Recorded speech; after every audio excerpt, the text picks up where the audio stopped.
All right, you ready for part two? All right, so this is part two of two. If you are just seeing this for the first time, if you wouldn't mind, go to the first video, which we always download prior to part two. And we were talking about a topic on the previous video. And on the previous video, the topic that we are going to discuss, Carla read in its entirety from a young lady, and again, her name is Kia Sama. On the last video, and you can also read her comment on one of the previous videos. I think it was 2 or 3 videos ago at this point. She wrote a really nice comment. Carla just read that comment on part 1. So if you missed it, I don't want to read it again just for time reasons. Check out her writing, comment on her writing there. I think it was really well done. But we're going to get into that discussion, and it involved why is it or why aren't the younger generation winning. Exactly. So we're going to discuss that, and we're going to give, I guess you could say, our opinions on that. And these topics that we've discussed, by the way, on part 1, equal prize money. The topics that we are discussing now in part 2, or the topic we're discussing here, is why aren't these things happening? So a lot of these things are objective. Again, that's what we like to do, have objective discussions. We can't really go search it because it's all opinionated anyway. So let's get our opinions going. And I think both topics, why aren't these younger generation getting it done, and equal prize money, are all good objective discussion pieces, hence why we're doing them. By the way, Kia, where are you located geographically? Not that it matters. If you don't wish to answer it, it's no problem. But I think because tennis is such a beautiful sport and a language in of itself, I'm always curious where people are. If you don't wish to answer, no problem. But anyway, thank you again for the topic. And Carla just read it. So one thing I want to mention, Kia or Kaya, is that at one point in your message you mentioned that tennis is a rich sport. Yes, it is considered that. You are very right that it is considered that. The sad thing is, Kia or Kaya, is that it really isn't that expensive of a sport. And I'm going to tell you, Carla and I, we do some retailing of used sporting good stuff, and I won't go into that deeply, but nonetheless, some of the football helmets, some of the baseball gloves, some of the catcher's gear, some of the hockey sticks, some of the rollerblades, some of the skateboards are multiple hundreds of dollars. Now, I can go to a thrift store and I can get a pretty decent tennis racket for $5, and I have a stringing machine, obviously, but say John Doe doesn't, I can go get it strung for 30 or 40 or 25, 30 bucks, and I can go play the game. But the problem with that is the equipment. I think it is easily attainable, but these days, we discussed yesterday about public courts going away, cracks in them, but no pros anywhere, and the only places that there are, they charge $80 an hour, and those coaches don't care. So what I'm getting at is yes, you are correct. It is considered a rich sport. It doesn't really have to be that way. And that's another video I think I'm going to do, or we are going to do. You don't want to talk about that right now?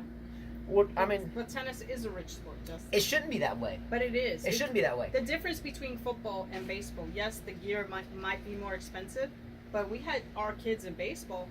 The difference is that with tennis, if you don't take more than 1 lesson a week, you're not going to get any better. Exactly. You have to take several lessons a week and practice on top of that, which requires tennis balls, court fees, the gas for your parents to take you there.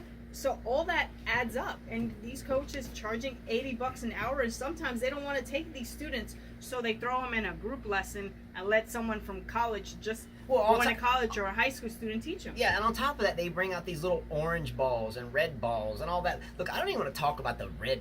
I mean, look, that's another debate. And tournaments are more expensive. I'm sorry, but when we played baseball, when our kids did baseball, their fee was pretty cheap because the whole team would chip in, and that would cover the fee. Whereas a tournament, you're paying $100, and if you lose on the first round and you want to play another one, well, that's another $100 plus food, plus gas, plus lodge. So it adds up. All right, so I'm gonna just kind of put out, I guess you could say, a hypothetical situation that I'm just gonna make up off my head. It doesn't have any relevance in truth, but let's just say that this example happens every day, and I've seen it and I'm sure a lot of you have too if you've been around coaching. So you have Mary Jane, who has a daughter or son, John Doe, and that he or she really likes the game of tennis. They live here in the States, and that Mary Jane or John Doe really wants to play tennis badly. So they go to Walmart and buy a $40 tennis racket. No offense to Walmart, but the rackets there are very low quality and are like trampolines. So they buy a $40 racket. The kid goes out and gets 3 balls. He hits one, has no idea what he or she is doing, hits another one and misses it, and hits the third one and it goes over the fence. Finally, the kid sets down the racket and says, "Mommy, I don't want to play anymore." Now, the mom still wants John Doe to play, so the mom starts doing as mothers do and starts making phone calls for tennis lessons. Mary Jane finds the cheapest tennis lesson in town is $40 an hour, and the most expensive one is $120. What does Mary Jane do? She goes with the $40 lesson. She pays for the $40 lesson. The kid shows up, and there's 500 kids, not 500, let's go 12, 15 kids on 2 courts with really no direction other than here's some rackets, go hit balls. Hour later, the kids come off the court. The pro that was too busy on social media while the thing was going on, the parent comes up to the kid after she leaves to go grocery shopping and comes back. Yeah, so we've done this actually. We paid for our kids one time. And I shook my head and I said, never again. So the mother comes back from the grocery store. She's exasperated. She's got to go home and cook and put her groceries up. She walks up to the coaching pro and says, "Hey, how did my son or daughter do today?" Coach says, "Oh, they did great. They did great. Thank you very much. We'll see you next time." Meanwhile, not even looking at the mother and not even caring in the first place. So 3 months of this goes by, and the young student is no better than they were 3 months ago. It's the same deal. So we wonder why public courts grow cracks. We wonder why the fences fall down. We wonder why private schools recruit everybody out of those. We talked about that yesterday. I can go on and on and on and on and on about this, but I bleed this game, and I was raised on it, and we weren't extremely rich. We went through our times, but we found a way. Now, am I biased in a sense from a training standpoint because my father played, his father played, your father played? Well, my dad learned the game very late, Justin. He learned it in his late 30s, and actually I was luckier maybe than you because in New York, they actually had programs for kids who were lower income or that wanted to get involved in tennis. They would charge you like $10 for the whole summer, and they would take you to different tournaments. So it was different for me in New York. Times have changed. They have changed, but still there's more opportunities I think in the bigger cities than places like Alabama, maybe Tennessee, Furthermore, and this is I have in all caps here. Furthermore, the difficulty of tennis, in my opinion, I'm not saying any other sport is not difficult. I mean, you have to weight train in football and practice knocking people's heads off and everything else, and I respect that. You have to practice. You always have to practice it, no matter what craft that you are involved with. It's not too many sports though where you're an individual and you can't rely on other teammates if you are having a bad day. I mean, if I'm on a football team and I miss a block and then the safety comes in and takes out the running back, then hey man, my bad, I had a bad day. It's all right, you look out for me next time. You don't have that benefit on the tennis court, so the difficulty level of being a good tennis player is extreme. Yes. It's an extremely difficult sport, and I'm not saying any other sport is less difficult. I just know this one, being an individual, you can't rely on anybody else unless it's a doubles partner. Even then, you have a tough time relying. That is extremely difficult. Well, I'm sure it's difficult as golf. Yeah, well, I don't know. I mean, I would think so. I would think any sport is difficult, in golf as well. The only thing I want to further reiterate is that in tennis, if you don't practice every single day, and I mean for multiple hours, and you don't at least have someone on the court with the student that is trying to learn, that actually cares, the student is never going to get better. They may plateau as a 3.0 recreational player, and great, they can exercise and they can stay fit forever, and that's wonderful in of itself, and that's another discussion for a whole nother day.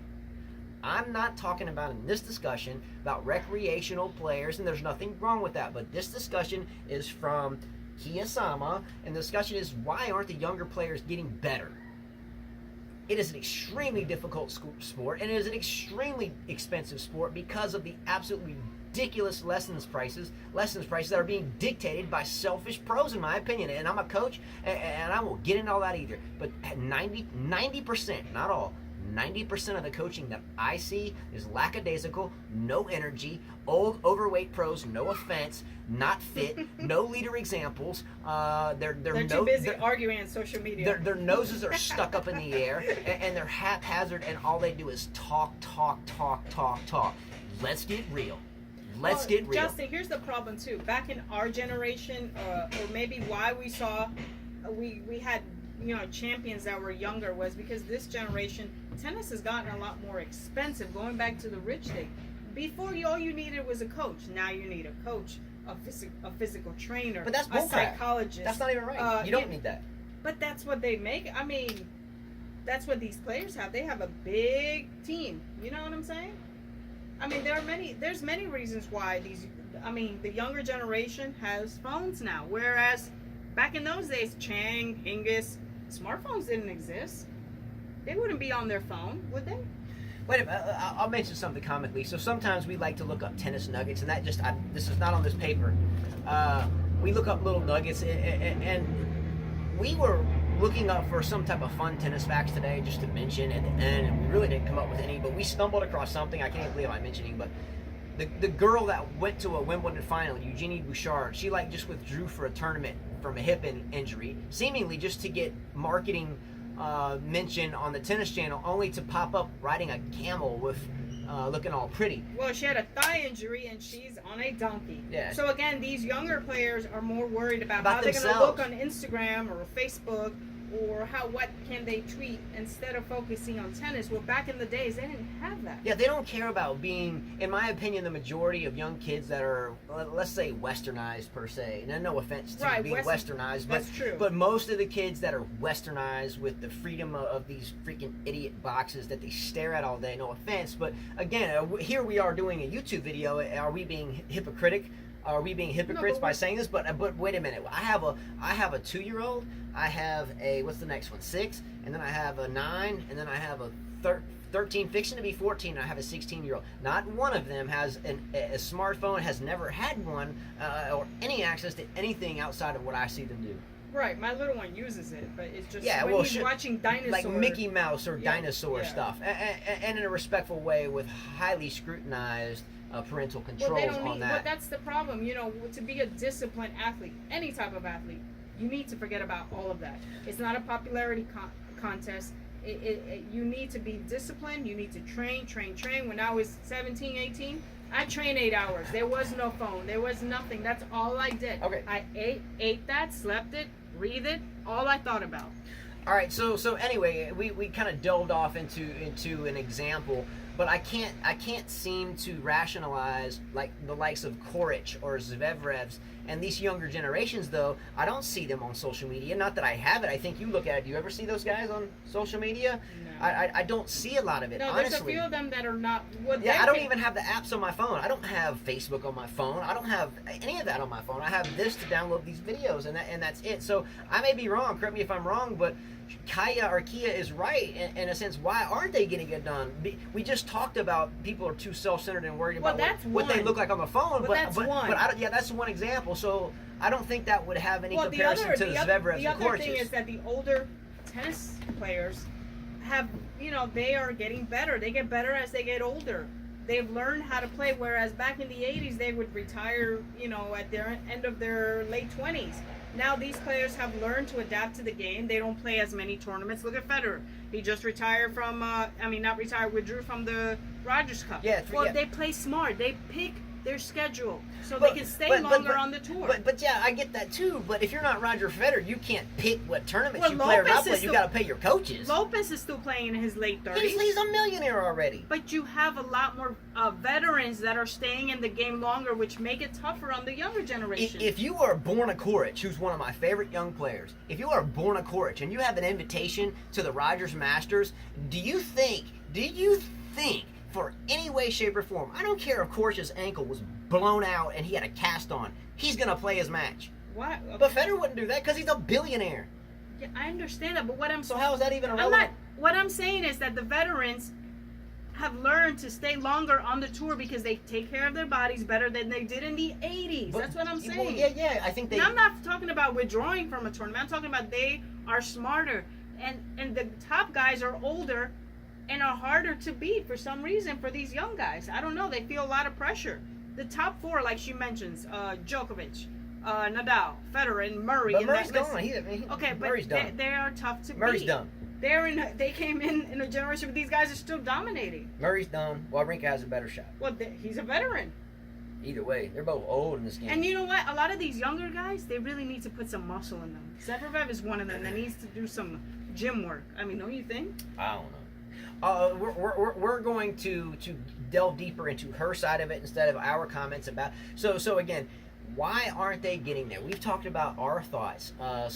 Could self-centeredness revolving around social media be a problem? But again, I think that's more prone to Western civilization. I think that it's progressing elsewhere, but I think there's pushback elsewhere as well. So let's look at well, they're not allowed to play tournaments at a younger age like they used to too. This is another good comment. They're not. They were back in the days. A 15-year-old could play any Grand Slam tournament. Now they have to pick their tournaments. So they are not match ready, in my opinion.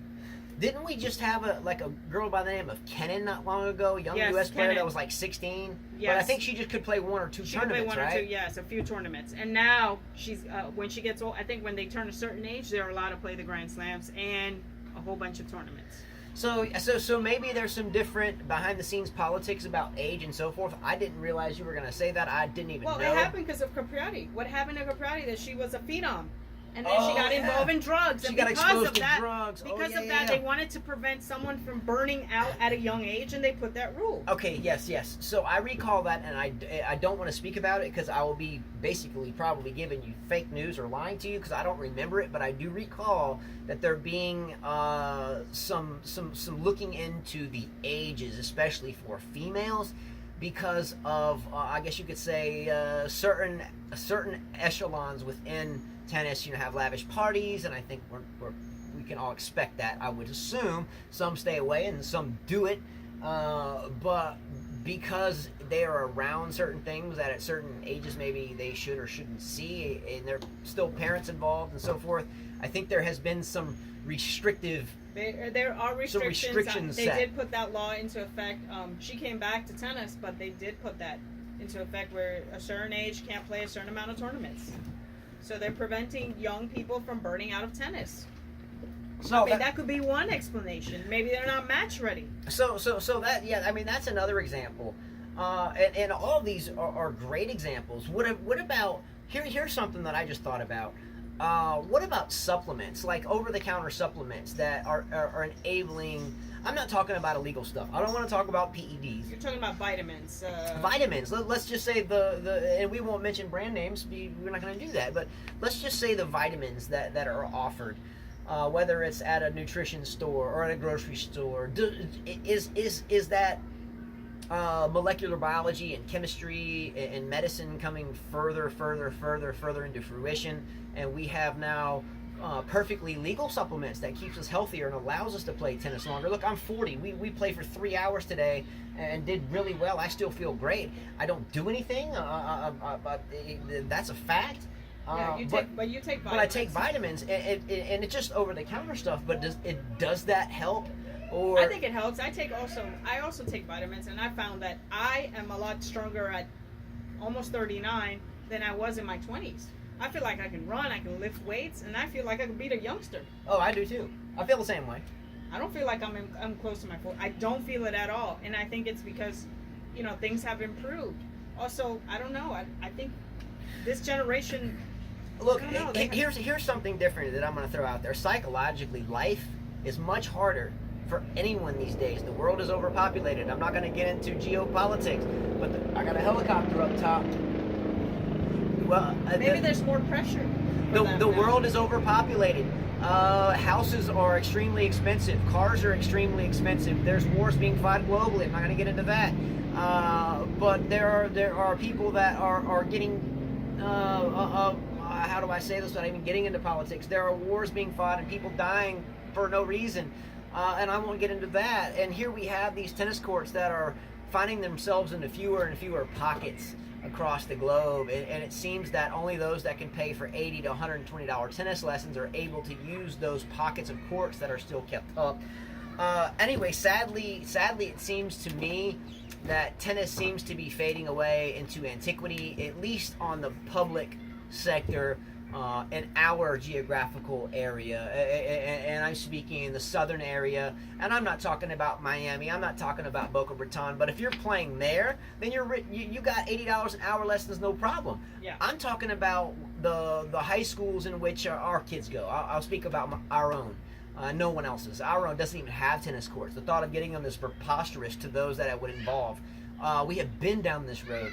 The closest high school to us has sagging nets, and I won't mention their high school because my kids don't go there. The nets are sagging, the courts are cracked, the fences are falling down. Can you tell the babies to? So we got the kids yelling inside. So the fences are falling down. There's no water. There's no place to use the restroom. There's no shade. You know, we've been through this as kids playing. But when you're trying to raise someone new into the game, whether they're, and this is kind of it can exponate from there. So the nucleus is this scene for us, and then it exponates into this big ripple effect. It's quite sad for me, but at the same time, I think it needs attention. And if not in Serbia, or if not in the UK, and if not in your area, but I think we should shed light on it here. So anyway, ending the conversation, I think, and I tried to look this up a little bit, but I think tennis goes back to around the 12 to 1500s in there, if not sooner, in different types of settings. So it's kind of sad to see it kind of fading away, what would seem like into antiquity. Such a wonderful sport. A really beautiful language. Again, we've spoken about being places and people not knowing, or people not knowing your language or where you are from, but they can see by the way you walk or the way you talk that you're a tennis player. So I really hope that these two topics have generated some type of thought process. I think that's why we do it in the first place. If I'm taking a class or if I'm in a lecture, I hope my mind starts going. So I hope in some way, shape, or form, this hasn't been boring in any way, shape, or form. I know they're great topics, so thank you, AJ Malfoy, for bringing up part one, which was equal prize money. Thank you very much, Kaya, for bringing up why aren't the younger players doing it. We mentioned a couple examples. There's got to be thousands of more of examples. There has to be. So please comment on that, and we'll discuss it, and we'll do our best to catch them all, and hopefully we can do another show tomorrow or the next day. I think we didn't plan on doing one today, but these discussions came in, so we wanted to do it. And again, if it's not for you guys, we wouldn't do this at all. So thank you very much. As always, I have one last comment. I'm going to check the camera just to be sure how much time I have. All right, so we're more than fine, so I'll make it quick still. So just a couple nuggets from elsewhere in the tennis world today. I think she already mentioned that Federer withdrew from the Rogers Cup. Again, we just spoke about that, and I didn't even mean to speak about it then, but, I mean, is it a big deal? No, man. No, and he's smart. He doesn't need to be playing a lot of tennis. He's older now, you know? Well, furthermore, he's still working out somewhere in an air-conditioned indoor... Sorry.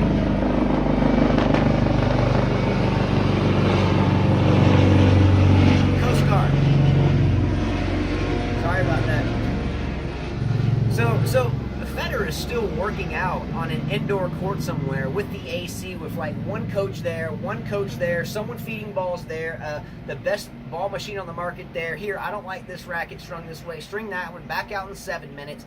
So I don't want to hear about Federer. Look, I'm a Federer fan, believe me. I don't want to hear about him pulling out for the Rogers Cup because it does not matter. Whereas your next generation players that we've been talking about, the Korches, the Zverevs, the Kyrgioses, which again, I don't even talk about that guy. His mental fortitude's weak. But I won't get into but these are some of the examples of why the 100, 200, 300 million dollar athletes can just pick and choose their tournaments. But the younger players can't. They have coaches to pay. They have parents that want money. They have cousins and uncles and sisters saying, oh man, I was there for you when you were little and now I need your money now. So they have constant pressure and people just battering him and battering him and battering him and battering him, punching you in the face. Well, the older generation had that pressure as well. I mean, yeah, I mean, I get.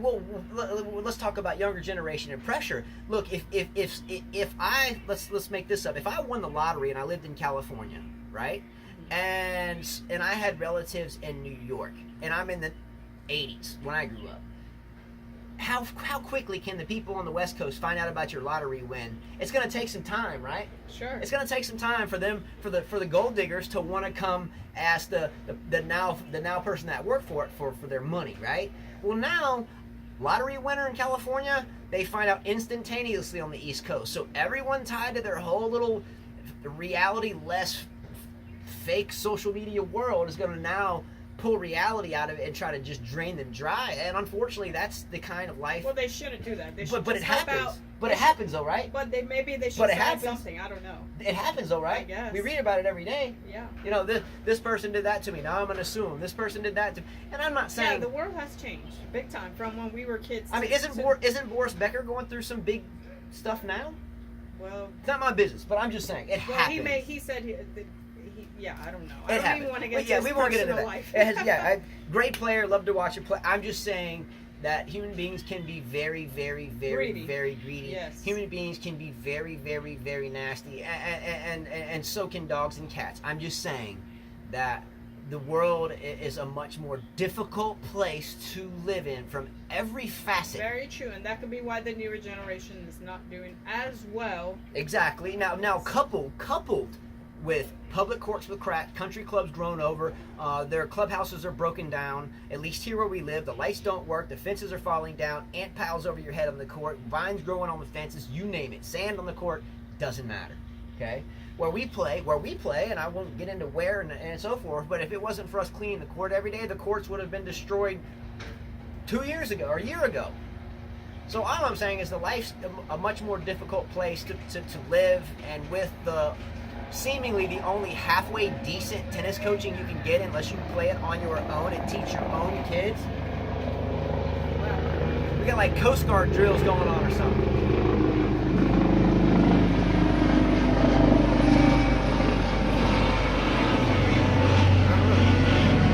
I wonder how much money and fuel's being burnt in that thing, because this is a quiet island. There's nothing going on here, I can promise you that.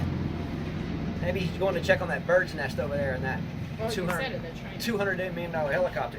All right, so here we go. So anyway, I think that life is much more difficult, and with the, I guess you could say, the sparse ability to afford a lesson every day for a couple hours, 365 days a year, tennis is, as Kaya said, a rich sport. It shouldn't be that way, but it is. So anyway, and ending, now we have noise coming from the other direction, so please pardon that. But do you think it's a rich sport in the U.S.? Because I find it that in the European countries, there's a lot of people that make it, and they're not wealthy. Why is that? Are other countries more willing to help? So we'll talk about that too. So we're running out of time. Again, this was kind of a new a show set up per se. We didn't plan on doing a show at all today. Here we are at 2 again. Right, thank you very much. I enjoyed it. So, I feel like we missed a lot, probably. I know there were some other viewer comments. I think Furzy09 was in there. We mentioned it, though. We sprinkled it in there. Yeah, I think Rahesh was in there. I think he mentioned now we finally know how you met and so forth. We talked about how we met and if we were married. And then you had Aro Fallen that's... Yeah, and then Aru Fallen, who is a wonderful coach in of himself and has a very credible reputation as a player internationally and at a coaching level, at a very high level. Again, I'll leave it at that. But thank you, our rule follow, and you're always a joy to hear from. Lastly, again, a last shout out to Vlad's Music Box. I didn't hear from him commentary in the last 2 videos, but months ago, Vlad mentioned we should pick topics or players and discuss those. And Malfoy and Kaya got that going. And Vlad kind of planted the seed. So thanks, Vlad. Thanks, Kaya. And thank you very much. Who did I miss? AJ Malfoy. AJ, yeah. So, that's kind of it. So thanks, everybody. It's been a long day, at least for us, a 3-hour match. I did lose that 7-6, and now I find myself down 5-2. But tomorrow is another day. And we'll go out there and see what happens again tomorrow. I think when I get out of bed in the morning, I may be a little tight. Because that was definitely a tight match. Yes, it was. So good job, everyone. Thank you very much. This was your show, not ours. These topics were not ours, so I believe in giving credit where credit is due. So Malfoy and Kaya, your show. So everyone, if you want to comment here, you're commenting on their topics, not ours. I know we've discussed them kind of randomly. Like, and if you want to speak about, if you want us to speak about another topic, then send some suggestions. Yeah, exactly. So any other topics, let us know. We can dissect these further.